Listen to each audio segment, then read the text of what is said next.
তরুণোদয় foundation আয়োজনে উদয়নারায়ণপুরে অনুষ্ঠিত হয়ে গেল দুদিনব্যাপী তরুণোদয় উৎসব ও মিলন মেলা 2025। এই বছর এই মেলা তৃতীয় বর্ষে পদার্পণ করলো। এ বছরের মেলার মূল ভাবনা ছিল সংস্কৃতিতে বাঙালিয়ানা, মূলত বর্তমান সমাজে ভুলতে বসা বাঙালি সংস্কৃতিকে নতুন করে সকলকে মনে করিয়ে দেওয়ার জন্য এই ভাবনা। তরুণোদয় উৎসব ও মিলন মেলা আনুষ্ঠানিক উদ্বোধন করেন কবি ও সাহিত্যিক দিলীপ বসু। দুদিনব্যাপী অনুষ্ঠানে ছিল বিভিন্ন প্রতিযোগিতামূলক অনুষ্ঠান, ছিল সারা বাংলা নৃত্য, আবৃত্তি, যোগ ব্যায়াম এবং অঙ্কন প্রতিযোগিতা। গোটা দক্ষিণবঙ্গের প্রায় প্রত্যেকটি জেলা থেকে 700-রও বেশি প্রতিযোগী অংশগ্রহণ করে এই অনুষ্ঠানগুলিতে। উল্লেখযোগ্য, এছাড়াও উড়িষ্যা থেকেও প্রতিযোগীরা এসে প্রতিযোগিতায় অংশগ্রহণ করে। এখানেই তরুণোদয় ফাউন্ডেশনের সমাজসেবামূলক কাজ, সুস্থ সংস্কৃতি পুনর্জাগরণ উদ্দেশ্য, লক্ষ্যের সাফল্য। তরুণোদয় ফাউন্ডেশনের মূল প্রয়াস নতুন প্রতিভার উন্মেষ ঘটানো, তা অনেকটাই সফলতা পায় এর মাধ্যমে।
এইটা আমাদের অনেক বড় প্রাপ্তি।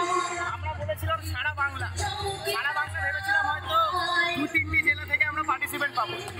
সেখানে দক্ষিণবঙ্গের প্রায় সমস্ত জেলা থেকে প্রতিযোগিতা তো এসেছেনই, এর সাথে পার্শ্ববর্তী রাজ্য উড়িষ্যা থেকেও পার্টিসিপেট এসেছে, যেটা মানে আমাদের কাছ থেকে এত বড় পাওনা। এই যে একমাস ধরে আমাদের জাওয়ান সৈনিকের, আমাদের প্রত্যেক সদস্য অক্লান্ত পরিশ্রম করে যাচ্ছে, তাদের কাছে এইটাই বড় প্রাপ্তি যে এত দূর মানুষ জানতে পেরেছে, মানুষ এগিয়ে এসছে, মানুষ জিনিসটাকে ভালোবেসেছে, মানুষের মধ্যে একটা উন্মাদনা সৃষ্টি হয়েছে। তাহলে এই বছরের এইটা সাফল্য দেখে আপনারা কি আগামী দিন এটাকে সারা দেশব্যাপী প্রতিযোগিতা করার ইচ্ছা প্রকাশ করছে? অবশ্যই সেই ইচ্ছা তো থাকবেই, কিন্তু সর্বদা সব কিছু করার পিছনে একটা অর্থনৈতিক ব্যাপার থাকে। তো আমরা এই যে এত বড় অনুষ্ঠান, আমরা 1 মাস ধরে কঠোর পরিশ্রম করে সেই অর্থ জোগাড় করেছি। তো যদি আমরা সেই সুযোগ সুবিধা আরও মানুষের সহযোগিতা পাই, তাহলে অবশ্যই করব, সেই ইচ্ছাটা আমাদের রয়েছে।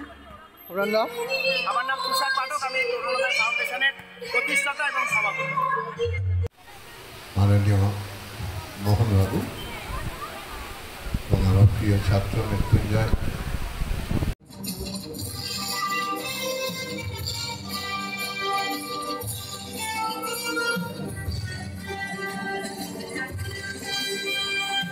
তরুণোদয় ফাউন্ডেশনের সকল সদস্যবৃন্দ হাতে হাত ও কাঁধে কাঁধ রেখে ঐকান্তিক প্রচেষ্টার মধ্যে দিয়ে মানুষের কাছে ছাড়িয়ে দিয়েছে, এই বলেই আমার সংক্ষিপ্ত বক্তব্য এখানে শেষ করলাম।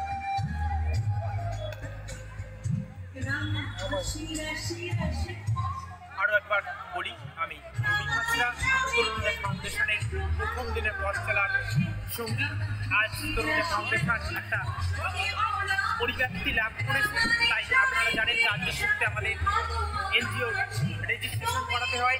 সেখানে আমি তরুণোদয় ফাউন্ডেশনের কোষাধ্যক্ষের পথে বর্তমান সময় পর্যন্ত বিরাজমান। সকলের আশীর্বাদ আশা রাখবো সকলেই আমাদেরকে প্রেরণ করবে এইভাবেই, আর আমরা এইভাবেই মানুষের পাশে পৌঁছে যাব। নমস্কার।